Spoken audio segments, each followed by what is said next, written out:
जय हिंद, नमस्कार। मैं मोहन पाठक और आज बात करने वाले हैं हम बिहार की कहानी के अंतर्गत तेज प्रताप यादव के पॉलिटिकल करियर पर। साथ ही साथ ये भी जानेंगे कि तेज प्रताप यादव इस समय चर्चा का विषय क्यों बने हुए हैं। चैनल पर नए हैं तो एमपीएस हिंदी को सब्सक्राइब करके daily current affairs, news analysis के लिए हमारे साथ जुड़ सकते हैं। आपको बता दें कि आरजेडी के सुप्रीमो और बिहार के पूर्व मुख्यमंत्री लालू प्रसाद यादव तथा राबड़ी देवी के बेटे तेज प्रताप यादव। अच्छा, बेटे की जब हम बात करते हैं तो ये बड़े बेटे हैं और बड़े बेटे को विरासत मिलती है, लेकिन इस खास बेटे को विरासत नहीं मिली है।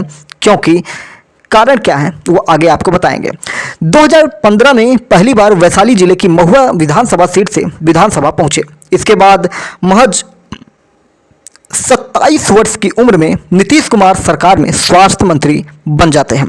बाद में उन्होंने पर्यावरण, वन एवं जलवायु परिवर्तन मंत्रालय भी संभाला। 2020 में तेज प्रताप हसनपुर से विधायक भी चुने गए और 2022 में फिर मंत्री बने। तेज प्रताप अपने अनोखे राजनीतिक अंदाज और बयानों के लिए जाने जाते हैं। वह कई बार विवादों में भी घिरे हैं, उन जिनमें पारिवारिक कलह, पत्नी ऐश्वर्या राय से तलाक विवाद और पार्टी विरोधी गतिविधियां कई प्रमुख मानी गई। मई 2025 में उन्हें लालू ने परिवार से निकालने की घोषणा की थी, यानी कि इसी साल 2025 में परिवार से बाहर निकाल दिए गए थे और आरजेडी से भी 6 साल के लिए निकाल दिए गए थे, यानी कि इनको पार्टी से ही बाहर निकाल दिया गया। इनका जन्म 16 अप्रैल 1988 को गोपालगंज बिहार में हुआ था। पिता लालू प्रसाद यादव जो कि पूर्व मुख्यमंत्री रह चुके हैं, माता राबड़ी देवी ये भी बिहार की पूर्व मुख्यमंत्री रह चुके हैं। इनकी शिक्षा के बारे में जो जानकारियां प्राप्त हैं उनमें निकल के आती है कि 12वीं कक्षा ये पास हैं बिहार विद्यालय परीक्षा समिति 2010 के अंतर्गत। पहला चुनाव इन्होंने 2015 में महुआ से लड़ा हुआ था। आपको बता दें कि लालू प्रसाद यादव एक ऐसे व्यक्तित्व बन चुके हैं जिनकी चर्चा मीडिया जगत में लगातार बनी हुई है। आपको बता दें कि तेजस्वी यादव के बयान इस समय सोशल मीडिया पर छाए हुए हैं। इनका जीवन काफ़ी विवादों से घिरा रहा। राष्ट्रीय जनता दल के नेता रह चुके हैं, आरजेडी के नेता रह चुके हैं और इनकी लव स्टोरी जो है काफ़ी चर्चा में रही है। तेज प्रताप यादव की शादी पूर्व मंत्री चंद्रिका राय की बेटी ऐश्वर्या राय से मई 2018 में हुई थी। यह शादी काफ़ी धूमधाम से हुई थी और इसमें कई बड़े राजनेताओं ने शिरकत भी की थी। शादी के महज 6 महीने बाद ही नवंबर 2018 में तेज प्रताप यादव ने पटना की एक अदालत में तलाक के लिए अर्जी दे दी।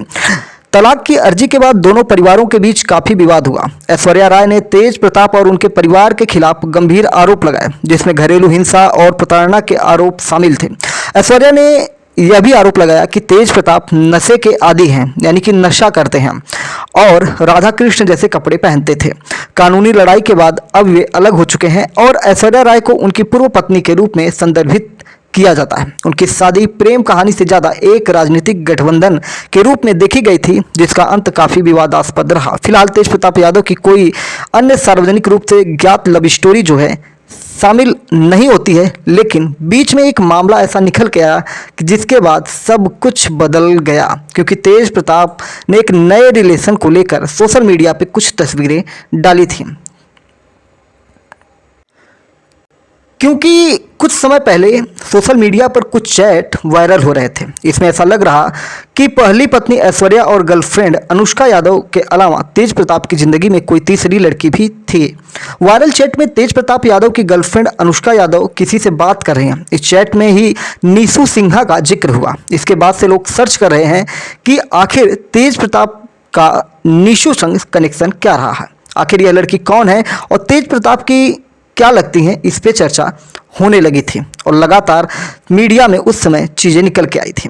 तेज प्रताप यादव और नीशू सिन्हा को लेकर केंद्रीय मंत्री जीतन राम मांझी ने एक्स पर उस समय पोस्ट भी किया था। उन्होंने कहा था कि कहीं ऐसा तो नहीं कि किसी सिन्हा के चक्कर में लालू परिवार अनुष्का यादव की ज़िंदगी भी बर्बाद कर दी हो या करवा दी हो। चैट जो आया था उसको लेकर कई लोगों ने उस समय चुटकी भी ली थी, जिनमें बीजेपी के एक बड़े नेता निखिल आनंद है, उन्होंने ट्वीट किया था। उन्होंने कहा था कि गजब है भाई, पूरा परिवार सब कुछ जानता है, लेकिन राजनीति करनी है तो घर और पार्टी से निकालने का ड्रामा तो करना ही पड़ेगा। इसके बावजूद भी राजद की राजनीतिक दुकान तो चलती ही रहेगी, क्योंकि इनको पता है कि यादव समाज बंधुआ समाज बन चुका है या यादव समाज बंधुआ मजदूर की तरह इनके खूंटे में बंधा हुआ है। यानी कि एक तरह से जातिवाद का कटाक्ष इनके ऊपर किया गया था, इनके परिवार के ऊपर, कि जाति के नाम पर इनको वोट तो मिलता रहेगा, भले ये कुछ करते रहें। वहीं जेडीयू ने भी तेज प्रताप पर उस समय काफ़ी हमला किया था। उन्होंने कहा था कि लालू परिवार पर जो कुछ कहा वो आपको बताते हैं कि तेज प्रताप यादव के कई कुकृत्य हैं जो अभी सामने नहीं आए, धीरे धीरे और भी राज सामने आएंगे। इधर कांग्रेस ने भी कई हमले किए हुए थे। उन्होंने उनके निजी जीवन पर लगातार टीका टिप्पणी भी किया था और ऐसा कई मामलों में देखा गया कि जब किसी की पर्सनल लाइफ निकल के बाहर आती है तो उसको लेकर लोग कहीं ना कहीं मज़ा लेने की तरफ बढ़ते हैं और यही हाल हुआ था तेज प्रताप यादव का। मामला कुछ यूं था कि 24 मई 2025 को तेज प्रताप यादव के फेसबुक पेज से एक महिला जिनका नाम अनुष्का यादव बताया गया के साथ एक तस्वीर पोस्ट की गई थी। पोस्ट के कैप्शन में दावा किया गया था कि वे दोनों पिछले 12 वर्षों से रिश्ते में थे और एक दूसरे से प्यार करते थे। यह पोस्ट तुरंत वायरल हो गई, जिससे सोशल मीडिया पर कड़ी प्रतिक्रिया निकली। कई यूजर्स ने उन्हें 2018 में हुई शादी की याद दिलाई। इस घटना से पार्टी के भीतर भी तनाव होता गया। अगले दिन उनके पिता और राजद सुप्रीमो लालू प्रसाद यादव ने उनके सार्वजनिक व्यवहार को पार्टी के नैतिक मूल्यों के खिलाफ बताते हुए उन्हें 6 वर्षों के लिए पार्टी से निकालने की घोषणा की और पारिवारिक संबंध भी तोड़ दिए। विवाद बढ़ने के बाद तेज प्रताप यादव ने अपने एक्स, जो पूर्व में ट्विटर था, के अन्य सोशल मीडिया हैंडल्स के माध्यम से दावा किया कि उनका फेसबुक पेज हैक हो गया है, लेकिन ऐसा कुछ था नहीं। उन्होंने कहा कि उन्हें और उनके परिवार के सदस्यों को बदनाम और परेशान करने की साजिश थी और तस्वीरें गलत तरीके से एडिट की गई थी। फिर उसके बाद मामला जब बढ़ा तो उन्होंने 30 जून 2025 को, यानी कि पूरा मई बीतने के बाद 30 जून को उन्होंने स्वीकार किया कि पोस्ट उन्होंने खुद ही किया था और ये काफ़ी चर्चा का विषय बना हुआ था। अच्छा, थोड़ा ये जान लेते हैं कि जो तेज प्रताप यादव के छोटे भाई तेजस्वी यादव हैं, उन्होंने क्या कहा था इन पूरे मामलों में। तो उन्होंने कहा था कि वो वयस्क हैं और निजी जीवन के फैसले लेने का उनको अधिकार है। उनका फैसला क्या सही होगा, क्या नुकसान होगा, वो अपना फैसला खुद लें। राष्ट्रीय अध्यक्ष दल के नेता हैं। उन्होंने ट्वीट के माध्यम से अपनी भावनाएं साफ कर दी हैं।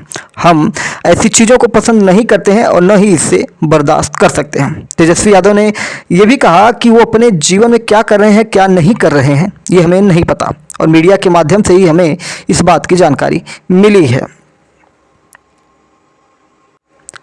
जब ये पार्टी से निकाल दिए गए तो इन्होंने अपनी खुद की पार्टी बनाई और बिहार विधानसभा में कूद पड़े और बताया जा रहा है कि इनकी रैलियों में भारी भीड़ भी इकट्ठा हो रही है, क्योंकि लालू यादव के बेटे हैं तो उसका लाभ भी इनको तो मिलने वाला है। इनके कई विवाद हैं। अगर हम देखें तो तेज प्रताप लालू के बड़े बेटे तो हैं, लेकिन वह उनके राजनीतिक उत्तराधिकारी नहीं है। ये बात साल 2020 के बिहार विधानसभा चुनाव में साफ हो गई थी, क्योंकि तेज प्रताप कई बार पार्टी में अपनी कोई महत्वपूर्ण कद ना होने को लेकर अपनी नाराजगी जताते रहे हैं। और इसी तरह जब इनको इस बार पार्टी से निकाला गया तो इन्होंने कहा कि उसमें कई जयचंद हैं जिनकी वजह से उनको पार्टी से बाहर निकाल दिया गया है।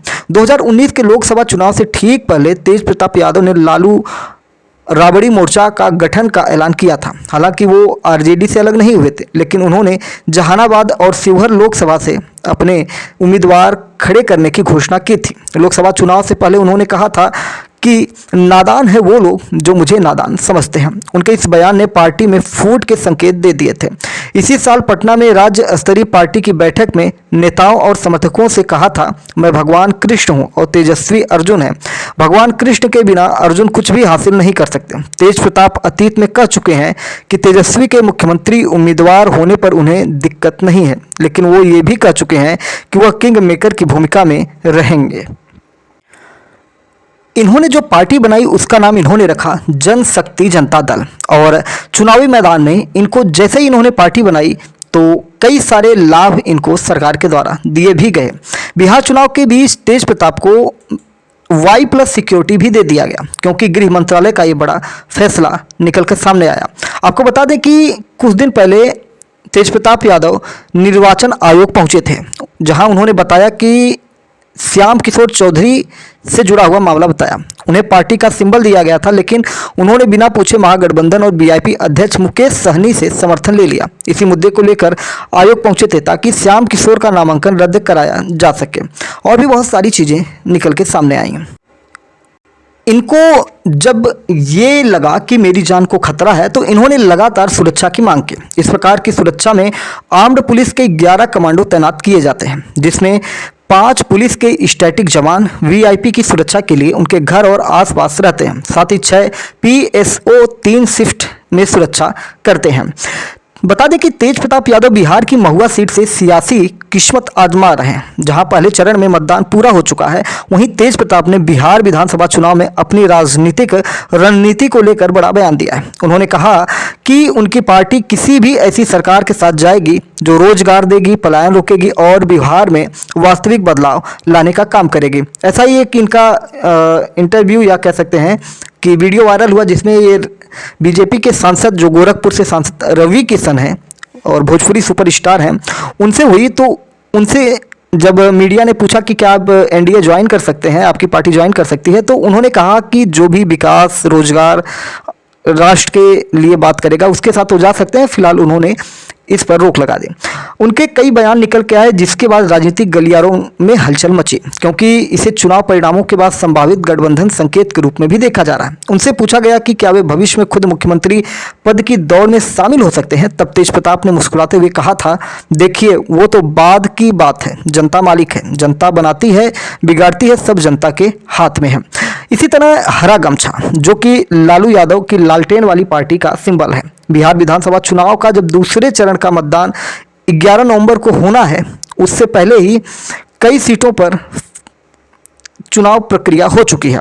सभी राजनीतिक दलों के द्वारा अपना जो अभियान है तेज कर दिया गया है और इसी कड़ी में वजीरगंज में तेज प्रताप यादव ने भी जनशक्ति जनता दल के एक प्रत्याशी के लिए जनसभा की, उसको संबोधित किया और राजद पर भी लगातार निशाना साधा। वहीं तेज प्रताप यादव जब जनसभा कर रहे थे, उसी में एक व्यक्ति हरे गमछे वाला दिखाई दिया। तब देखकर ये भड़क उठे और लालू प्रसाद यादव के अंदाज में चिल्लाए, हरा गमछा उतारो, यहाँ पीला गमछा चलेगा, क्योंकि उनकी जो पार्टी है उसका सिंबल पीला गमछा है।